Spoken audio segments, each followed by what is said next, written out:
Patti, would you like to do the next one? Sure. Okay, thanks. Patti, here's a question for you. If you have a choice to go to a store where every item is free, or would you rather visit a restaurant where every dish is calorie free? Patti, Thank you, Madam Table Topics Master. A store where every item is free, or a restaurant where every dish is calorie free. You know, first I would be inclined to say a restaurant where every dish is calorie free, because there are so many obese people in the world. I've been one of them in my life. But a store where every item is free, I mean, who wouldn't want to just go into any store and pick out anything that they want? You know, the sad reality is that since COVID has happened, every price for everything has gone up. Meat has gone up, bread has gone up. You can't even find the basic things that you need in the store. And people are going hungry all over the world. And so this could help the world poverty that's going on, to where you could walk into that store and you could feed not only a family of 2, but if you had a family of 8, you could feed all 8 of your family. And when your mind is happy and your body is happy, then you get to be content with that state that you're in. I can't go with anything else other than that, because for me, you know, I look at life as everything is so high. It's so much money, whether you're buying a house or a car, whatever you're doing.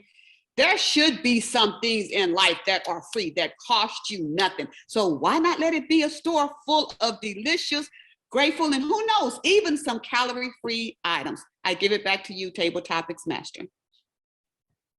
thank you very much, Patti, for your views on it.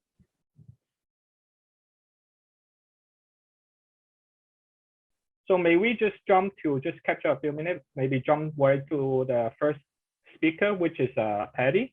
And I'm gonna let the first evaluation of the first speech would be Sanket to introduce the theme, and then we'll pass to Patti. I think it's a Sanket will be the evaluation, right, for the first speech. Okay. Hi. Right. Thank you. Thanks. Thanks, Toastmaster of the evening, Eric.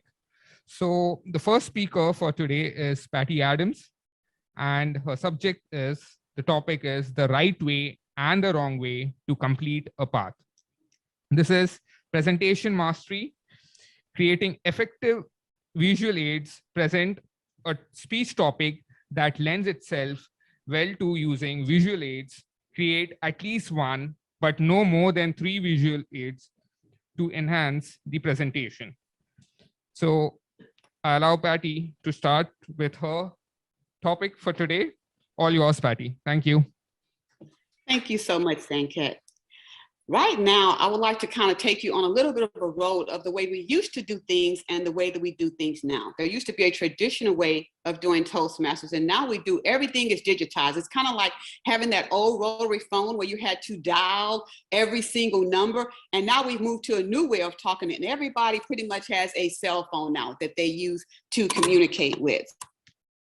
But back in the day, we used manuals. One was like a competent communicator manual.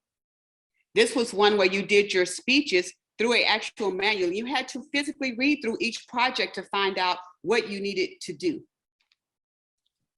Then we had a competent leadership manual. And those manuals were used to tell you different things, such as your all count and your grammarian and what you should be doing in each role. And it really taught you a lot of leadership skills.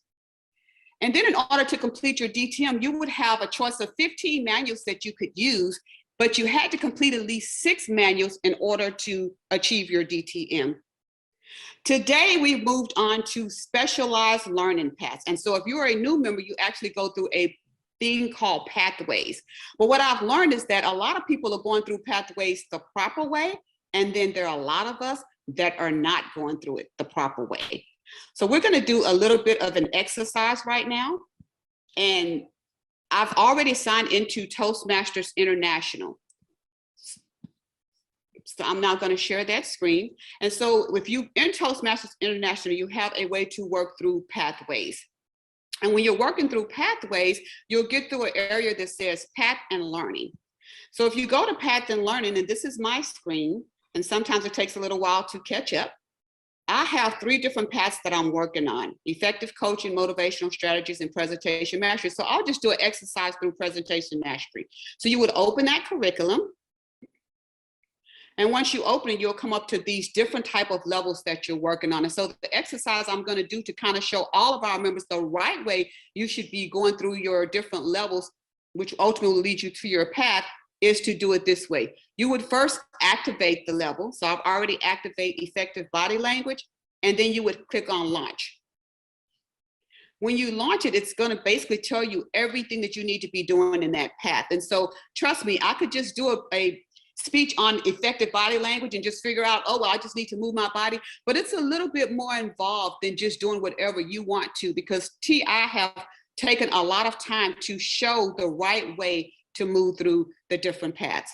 And so it's still thinking, but it should be up here momentarily. And then I will get on with the exercise for today.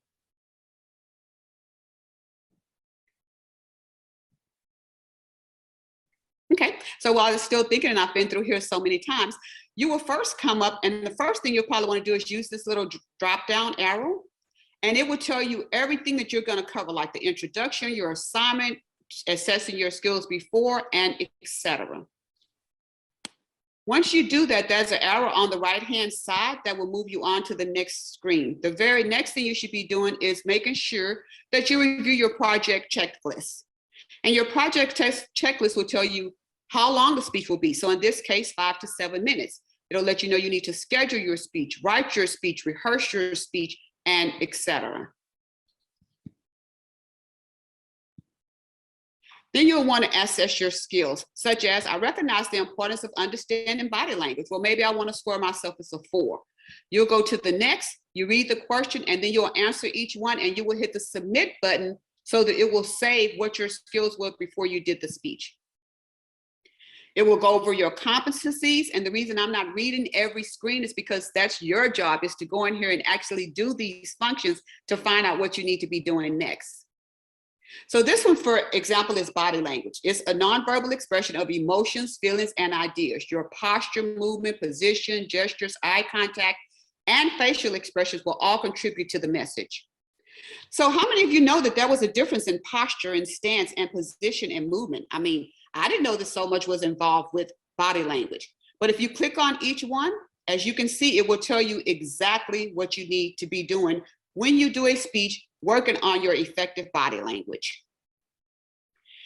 It continues to say that whilst constant motion such as swaying or pacing is a distraction that can detract from your message and annoy your audience, there are types of intentional movements that can be meaningful and support your presentation. So if I was going to be talking about playing basketball, I could just shoot the hoop. But if I started just moving all over the place, people would become distracted in my movement and they wouldn't hear any of the words that I was saying. There's different type of gestures. It says in this particular one that there are 4 different types of effective gestures. Who knew that there were so many? There's descriptive gestures. There's empathetic gestures, suggestive gestures, and then there's prompting gestures. So as you see, there's a lot of work that goes into doing a speech where you're using your effective body language. There are also ineffective gestures, such as you're gripping the lectern because you're so afraid to do your speech. You can relax those shoulders and just enjoy the moment. You can have a distracting gesture by moving your glasses around or constantly putting your hands in and out of your pockets. So be careful when you're giving speeches to not do those things. Make sure you have proper eye contact with your audience.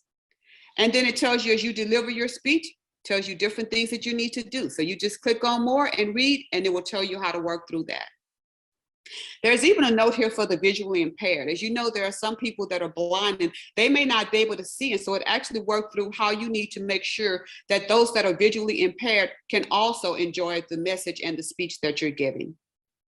Work on your different facial expression. And then there's a video. I'm not going to show you the video for the sake of time, but there's a video to kind of show you exactly how to do a speech where there is effective body language. I'd already talked about the fact that you can have too much body language. And then they actually have a little exercise where it says, observe this person's body language and select the matching description. Who can tell me what you think this description is? Anyone, just put your Surprise, you're correct. And it'll tell you if you're right or if you're wrong so that you can identify those different gestures. There's also many cultural differences. And since we're an international club, you need to be sensitive that some of your different gestures and body language that you use may be offensive. So try to make sure that you're not doing that when you're giving a speech. And at the end, you're just going to review it and apply everything. So you complete your assignment, goes through and tells you to review, organize, schedule, and prepare.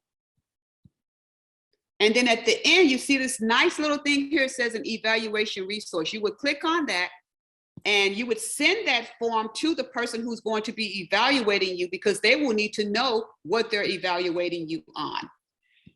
After everything's over, you come back, you assess your skills again. And then once you're done, you will get a congratulations and you would mark that particular path complete.